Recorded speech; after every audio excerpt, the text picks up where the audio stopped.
Sisi ni Makiledeo Shilinde na Lucy Michaeli. Kwa niaba ya waumini wa Kanisa Katoliki zaidi ya waumini 120 kutoka katika mkoa wa Dar es Salaam na mikoa mingine Tanzania, tuna utaarifu umma kwamba tumechukua hatua rasmi kikanuni kuwasilisha pentestation nzito kwa Baba Mtakatifu wa 16 kupitia ubalozi wa Vatican nchini Tanzania. Hatua hii imechukua kwa niaba ya sheria za Kanisa Katoliki lau uhusiani na kanuni ya 212 3 inayowapa waumini haki ya kutoa maoni, kuwasilisha malalamiko na kurasimisha malalamiko na hata kulalamika mwenendo wa viongozi wa kanisa pale unapoleta hatarishi ya amani na maadili na umoja wa kanisa na heshima ya waumini. Msingi wa kanisa kimaandiko. Kanisa Katoliki ni taasisi ya mtu mmoja, ni mwili wa Kristo mmoja. Wa Katoliki wa Korinto 12 hadi wa 12, na waumini sisi watazamaji bali ni washiriki kamili katika uhai wa kanisa. Biblia iko wazi, hakuna iwezaye kutumika Bwana mawili, Mathayo 6:24. Na tena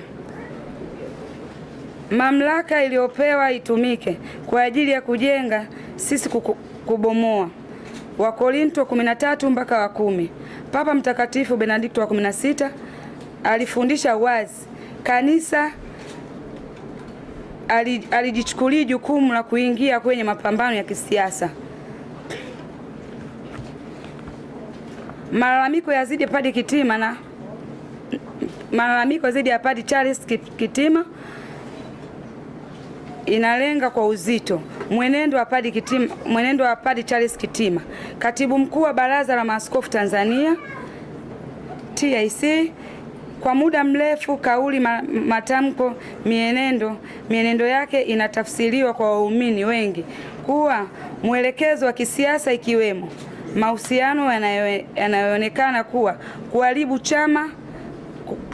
kuharibu chama cha Chadema. Hoja kuu zilizowasilishwa ni hatari ya kulifanya kanisa lionekane upande wa chama cha kisiasa, kuvuruga nafasi ya kanisa kama sauti ya haki ya wote, kundi la chama, au kusababisha mgawanyiko wa waumini kwa misingi ya siasa, jambo ambalo linakwenda kinyume na Injili. Mtume Paulo aliandika,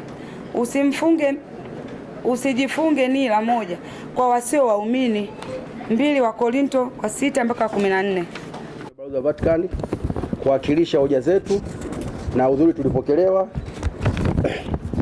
Kwa hiyo tunaendeleza kulalamika na kutaka kutendewa haki yale malalamiko yetu, hususani kwa viongozi wetu wa kiroho, wa kiimani, wa dini, ndugu Charles Kitima na askofu wangu Ruwaichi.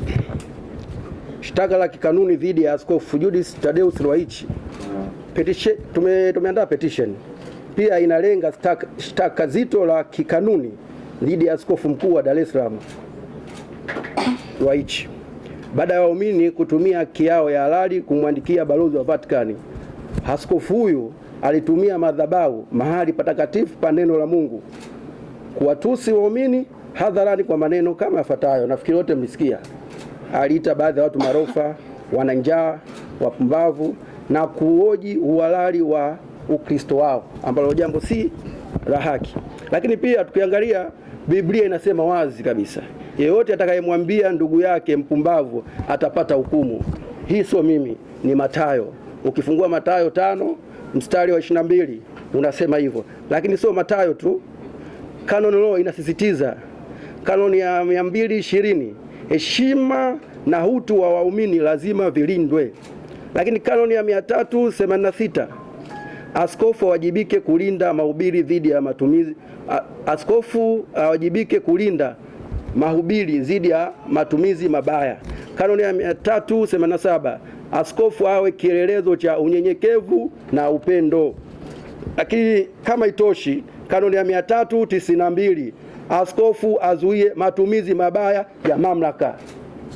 Lakini kwa kusisitiza zaidi, Papa Mtakatifu Francis alisema wachungaji si waamuzi wanaotoa hukumu, bali ni baba wanaoandamana na kondoo. Lakini mfano wa kitume na mapokeo ya kanisa. Katika historia ya kanisa, kukemea kwa heshima hakujawahi kuwa uasi. Mtume Paulo alimkemea Mtume Petro hadharani pale ukweli wa Injili ulipokuwa hatarini. Nilipompinga uso kwa uso kwa sababu alikuwa amekosea. Jamani, nendeni mkaangalia Wagalatia 2 mstari wa 11 unasema hivyo. Lakini pia Mtakatifu Gregori Mkuu aliandika, mchungaji anapojivuna ndiye anayeliunda kundi. Lakini pia hatua iliyochukuliwa na maana yake. Kwa kuzingatia hoja zetu hizo, waumini zaidi sisi hapa ya 120, nafikiri wote mmewaona nyuma, tumeambatana nao, tumetoka parokia mbalimbali wamefikisha swala hili kwa Papa Leo wa 16 kwa utaratibu halali wa kikanisa. Kama mlivyoona asubuhi tumeanzia pale. Lakini hatua hii ina maana moja kuu: kanisa ni la waumini, si mali ya mtu mmoja, si cheo wala taasisi ya mtu mmoja. Lakini wito kwa jamii. Sasa sisi Wakatoliki, baadhi yetu, wito wetu kwa jamii, tunatoa wito mzito kwa jamii na waumini wote. Jamii itambue kuwa haki ya waumini kudai wajibikaji ni sehemu ya uhai wa kanisa. Waumini wasitishwe wala kubezwa kwa kutumia haki zao za kikanuni. Viongozi wa kanisa wakumbuke kuwa mamlaka ya kiroho ni huduma, si silaha ya vitisho. Madhabahu yabaki kuwa mahala pa Injili, si jukwaa la matusi.